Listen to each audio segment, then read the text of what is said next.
शमूएल की पहली पुस्तक अध्याय 8। इज़राइल द्वारा राजा की मांग। बूढ़ा होने पर शमूएल ने अपने पुत्रों को इज़राइल का न्याय अध्यक्ष नियुक्त किया। उनके प्रथम पुत्र का नाम था योएल तथा द्वितीय का अबिय्याह। वे बेशर्बा में रहते हुए न्याय करते थे, मगर उनके पुत्रों का आचरण उनके समान ना था। वे अनुचित रीति से धनार्जन में लग गए। वे घूस लेते तथा न्याय को विकृत कर देते थे। तब इज़राइल के सब नेतागण एकजुट होकर रामा में शमूएल के पास आए। उन्होंने शमूएल से कहा, देखिए, आप वयोवृद्ध हो चले हैं, आपके पुत्र आपके समान नहीं हैं। इसलिए अब जिस प्रकार अन्य जनताओं में प्रचलित है, उसी प्रकार आप हमारे लिए एक राजा चुन दे कि वह हम पर शासन करे। शमूएल इस विनती को सुनकर अप्रसन्न हो गए, क्योंकि उन्होंने उनसे कहा था, हम पर शासन करने के लिए हमें एक राजा दीजिए।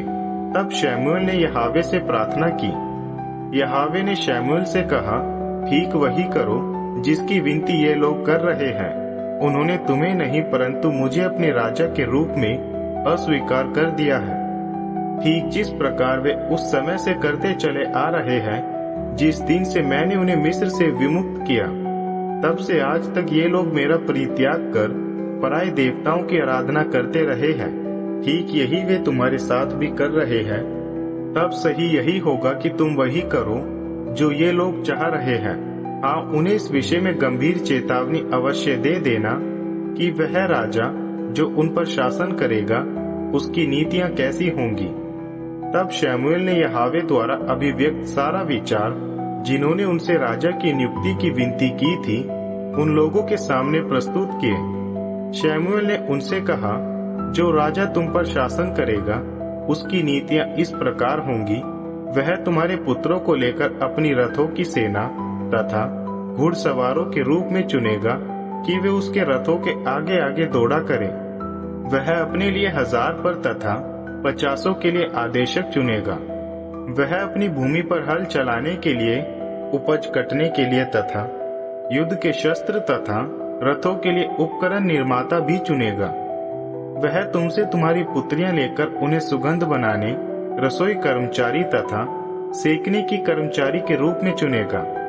वह तुम्हारे सर्वोत्तम खेत, अंगूर के बगीचे तथा जैतून उद्यान तुमसे लेकर अपने सेवकों को सौंप देगा। वह तुम्हारे अनाज में से तथा द्राक्ष उद्यान में से 10वां अंश लेकर अपने अधिकारियों तथा अपने सेवकों को दे देगा।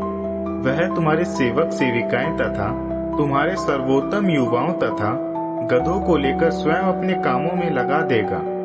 वह तुम्हारे पशुओं के 10वां अंश ले लेगा और तुम उसके दास बन जाओगे। तब उस समय तुम अपने राजा के विरुद्ध दोहाई दोगे, जिसे तुम्ही ने चुना था, मगर तब यहोवा तुम्हारी छुड़ौती के लिए नहीं आएंगे। मगर लोगों ने शमूएल के चेतावनी वचनों पर विचार करना अस्वीकार कर दिया। उन्होंने कहा, कुछ भी हो, हमें तो राजा चाहिए ही। हम चाहते हैं कि हम भी अन्य राष्ट्रों के समान हो। हमारा राजा ही हमारा न्याय अध्यक्ष होगा। वह हम पर शासन करेगा, वही हमारे लिए युद्ध करेगा।